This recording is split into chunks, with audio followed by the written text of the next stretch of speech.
Hi everyone, today we're going to be reviewing a personal favorite album of mine. It's the Frozen 2-disc deluxe edition soundtrack. It's the soundtrack to the Disney movie Frozen, as you couldn't have guessed through the title of their disc. So, we're going to go through just a few tracks and talk about how this disc is kind of made. It has all original songs by Kristen Anderson Lopez and Robert Lopez. It also has the original score by Christoph Beck. This team is very talented in what they do. You probably know a lot of things by the Lopez's from the Book of Mormon and including Winnie the Pooh. So they've worked with Disney before, and they've worked with a lot of other companies. Christoph Beck has done just a wonderful job on the score of this movie. But we're going to go through, first we're going to go through the original songs that are made by Kristen Anderson Lopez and Robert Lopez. And then we're just kind of going to give an overview of the bonus stuff as well. Not to mention the score as well. And we're just going to go through Disc 1 and a little bit of Disc 2, just to kind of give you a little feel of what's going on there. Under the first soundtrack, we have the first track is called Frozen Heart. It is performed by the cast of Frozen. It is a men's choir sort of feel to it. It starts off with a lot of axe picking and going through the ice and trying to get the feel of just the power that is behind ice. The lyrics are going through and saying how powerful the ice is and how uncontrollable it is. These lyrics help us reflect on what's about to happen in the movie with Elsa's powers and how it can't really be controlled. Ice really has some sort of an uncontrollable nature to it. Only heat can control ice because only heat can defeat ice. They also end that song with a good lyric that I think is "Beware the Frozen Heart." That sends off a lot of different vibes. First of all, you kind of can get a hands-on feeling of the fact that there's going to be some sort of encounter with a frozen heart, because in the beginning, you're told to beware of it, to be careful of it, be cautious of it, and this song has really interesting instrumentation as well. It has a lot of very Norwegian-like feel to it. It starts off pretty basic, rugged, and it goes on to being this really lighthearted tune that just kind of lifts your spirit every now and again. And it just ends with this nice, "Beware the frozen heart," kind of like a really just dramatic, really beware it. The second song is called "Do You Want to Build a Snowman?" This is a personal favorite of mine, but I also do think it's probably the saddest song in the entire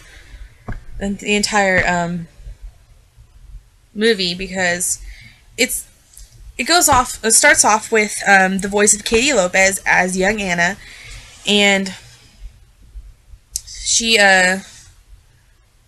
kind of goes up to her sister's door and says, "Do you want to build a snowman?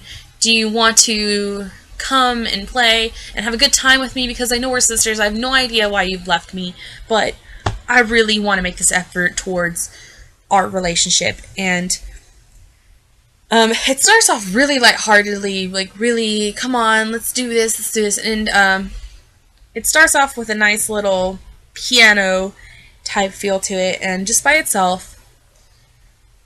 And as Anna grows up and the character's voice changes to another voice, there's a more instrumentation added to it. So just kind of add a little maturity to the sound of this, the character, and to keep on giving it a little, we're growing up as we're going, and this thing isn't going to end.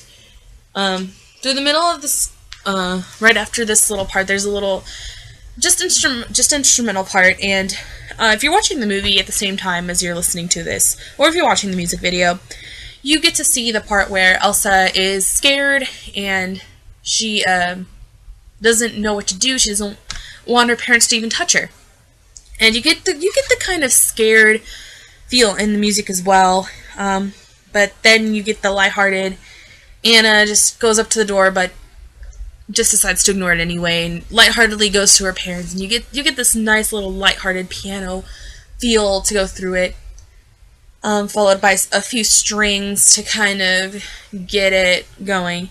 But then you get this really strong part with like horns and trombones, and you get this nice, really rich sound, but it's not a very happy, rich sound, because in the movie, this is the part where her parents tragically lose their lives due to a rogue wave in the ocean.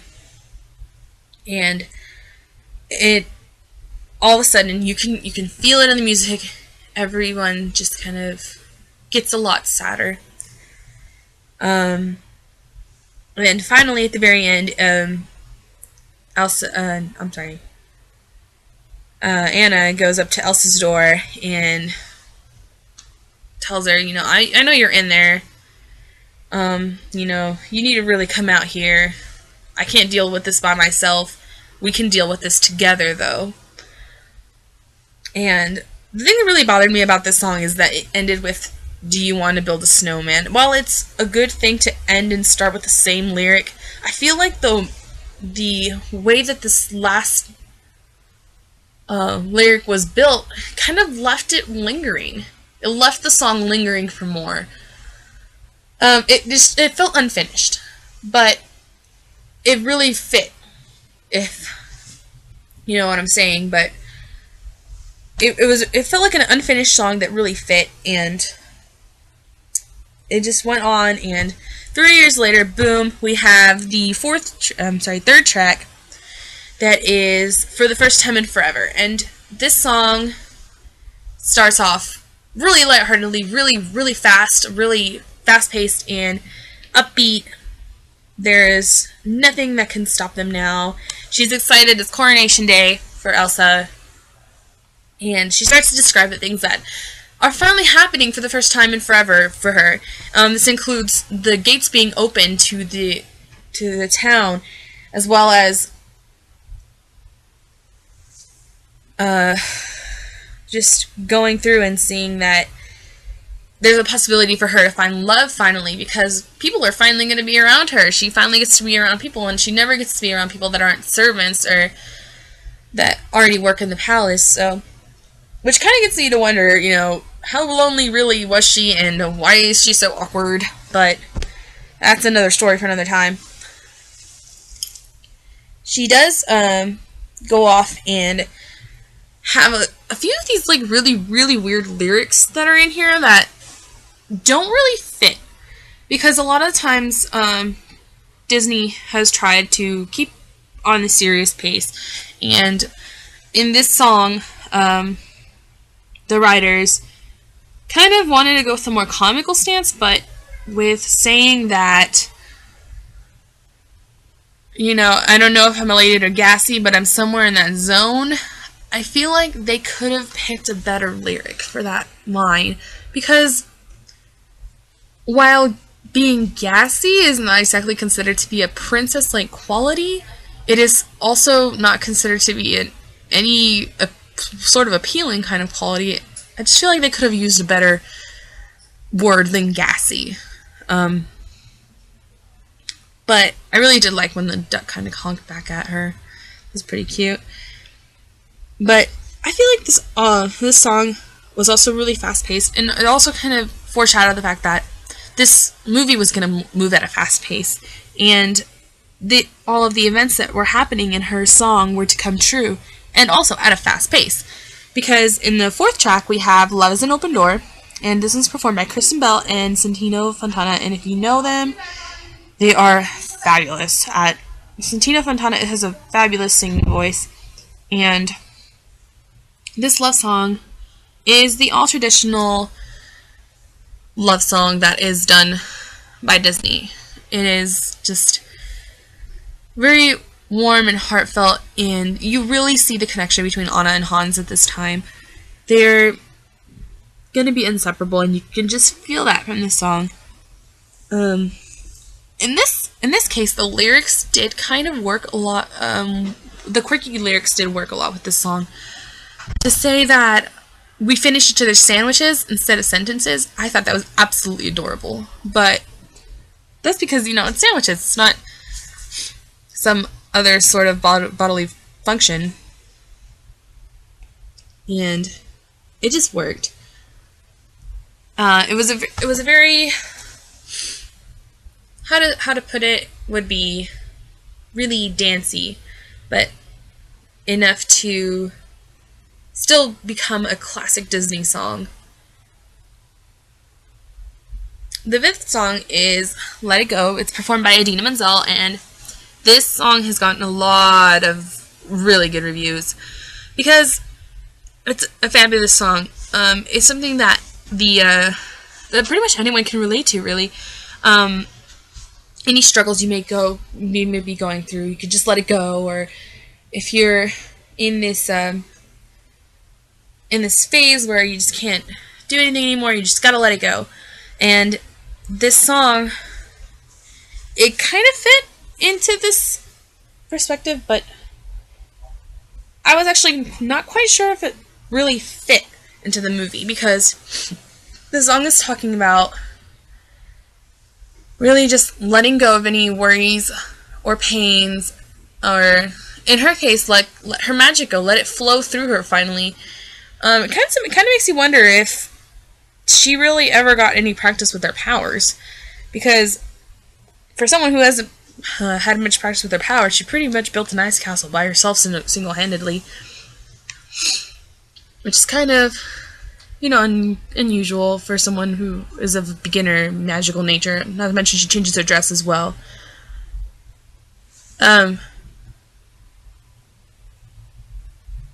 But whenever Let It Go won the Oscars, the writers, Kristen Anderson Lopez and Robert Lopez, went up and said that they basically wrote the song and they dedicated it to their daughters because they didn't want their daughters to be afraid of anything or to not go through anything that they didn't feel like they couldn't just be able to let go, which is, I believe, the main meaning from this song.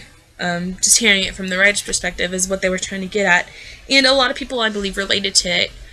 But at the same time, the character kind of meant it in another way. So, if only people could kind of pay a little more attention to the lyrics, but it's also a really good song.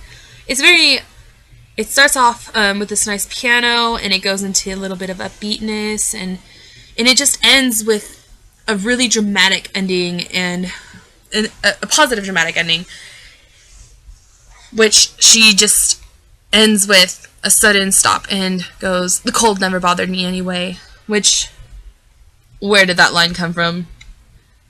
She develops this catchphrase, and then it's just kind of like, oh, where did this come from?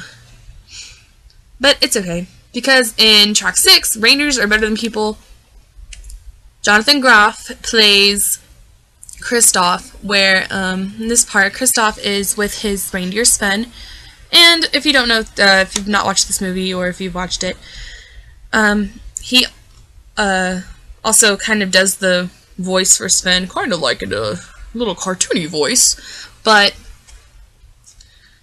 in this duet, it's a solo duet, really, because the same person is singing, but in two different voices, to kind of just add this little dialogue. It's kind of cute. It's really cute. This song, while it had nothing to do at all with the movie, really fit because it gave us a little window into Kristoff and Sven's relationship and how much of good friends they are. They can kind of insult each other through Kristoff's voice, which makes it a good way to see how they're going to relate to each other and in the ultimate show best friendship. The next song is called In Summer. It's performed by Josh Gad, and he plays the voice of Olaf, and I absolutely love Olaf. I love when he was introduced. But I feel like he could have been introduced a little bit sooner in the movie because he kind of came in halfway through, and he kind of became everyone's favorite character because there was really nothing much going on to it. He kind of picked up the pace of the movie, if you know what I'm saying. And And he does his song In Summer, which is a total tangent from the entire movie, because it has nothing to do with the plot. Absolutely nothing. And you would say, well, hey, he's trying to bring back summer, right? He doesn't even know what he's getting himself into. At the end of the song, Jonathan Groff, his voice, Christoph, says, somebody's got to tell him that he's going to melt. But he goes off and he says what he would want to happen, what he would want to see when summer does come. And it has this nice jazzy feel in the middle of it, which is a lot different than the rest of the soundtrack, because this song is actually just kind of like really way out there. But a lot of people really liked it. I liked the song. I just don't think it fit. A lot of these songs really kind of didn't fit, but they were all really good songs. The 8th song is For the First Time in Forever, a reprise, and it's performed by Kristen Bell and Idina Menzel. It starts off lighthearted, like all of these songs do, and it starts off with a dialogue, and it goes into kind of like a dialogue singing, and then it goes into full-on singing. It just kind of builds and builds and builds and builds until the part where Elsa finally says, I can't, and strikes her sister in the heart by accident with ice. For those of you who haven't seen it, sorry for the spoiler, I should have probably told you something, but oh well, now you heard it. The song is really, it gets really dramatic afterwards, because after she says I can't, that's the end, and you can just feel the energy in her voice and how scared she is after she finds out what she's done. The last song, that is the original song by Kristen Anderson Lopez and Robert Lopez, is called Fixer Upper, and this song is performed by the cast and Maya Wilson, which plays the Lady Troll. It's basically when they go and they visit the trolls and they try to find out how to reverse Anna's frozen heart. And during this time, they're trying to kind of hook up Christoph and Anna. They want to get them together because they feel like they have this chemistry going on. Now, throughout the entire movie, you can see that they have some sort of relationship going on. Like, they kind of go back and forth a little bit, but they actually decided to have a song about kind of showing them to each other that they do kind of belong with each other. But unfortunately, Anna doesn't even realize it during this song. She doesn't even realize it until probably the end of the movie, which is kind of sad, because they have this entire number to kind of make it clear to everybody that they are pretty much love each other. But if one character doesn't notice it, then this song was pretty much a waste, because it just didn't fit either. It was very much an upbeat sort of marimba feel to it, but it also really contradicted itself in lyrics, because to be a fixer, he was a fixer-upper, and everyone's a fixer-upper, and they were pointing out all of his flaws to her, telling her, well, look at this, but you know you can change that, is this what you don't like, because you know you can change that. And then in the middle, Maya Wilson's solo, she tells them that people really don't change, and you're just like, well, then why are you singing this song telling me that I can change him when I really can't change him? It's just really contradicting. They go off and, they sing this entire song to kind of tell them, you guys are in love. This is true love. It really is true love. You gotta do this. They go off and they try to even get them a little wedding right there, which is also really fast-paced, because no one just gets married just like that. But in order to be a troll fully wedded, that's kind of, I just thought that was pretty funny. It was a little punny. The last track before we get into the soundtrack is the Demi Lovato version. I'm sorry, Demi. Sorry about messing up your name. I love you, I promise. The Demi Lovato version of Let It Go, it has different lyrics to it than the original Let It Go, but it's very much of a really good song. It has a really edgy feel to it. Christina Lopez and Robert Lopez did also write this song, but just with a little bit different lyrics. And it has keyboards, guitar, and has this really edgy feel to it, and it's not your traditional Let It Go. The disc one also continues with the score, and the score is very well written. It's written by Christoph Beck, and he's really good. Even if you don't watch the movie, you can kind of get a feel of what's going on. And a lot of these tracks are actually named after what happened, like the Winter's Waltz, and that's a little polka feel to it. Kind of the time when they were in the ballroom having the ball. Sorcery is when they find out that Elsa has powers. Marshmallow Attack is when the big snowman goes in and attacks them. I know his name is Marshmallow, but there's nothing really fluffy about him. And then there is also the Return to Arendelle, Treason, the Great Thaw, which is the really upbeat, lighthearted, awesome song that gives you this really just good feel and sing, and it's also the more traditional piece. Has a lot of Norwegian in it, and going on to disc 2. Disc 2 has a lot of demos and outtakes that were supposed to be in the movie, but some of them didn't make it, and some of them were just the demos to Christina Lopez and Robert Lopez just singing them to their songs. There's only 2 demos of the songs. I really would have liked to see the demo of Let It Go, because I think it would have been a good thing to see, but the only demos available are For the First Time in Forever and Love is an Open Door. The rest are outtakes. There's about 7 outtakes that didn't make it into the movie, and a lot of them are really cute because We Know Better was an outtake, and I would have really loved to see this in the movie because it goes to show the relationship that Anna and Elsa had before the accident happened, and it just goes to show how close they were, and I really would have liked to see that in the movie because honestly, we just got to see them playing together one time. She gets hurt, and boom, that's it. You didn't see them ever get along or play together, so you really didn't get to see any of that, and I wish we could have seen that.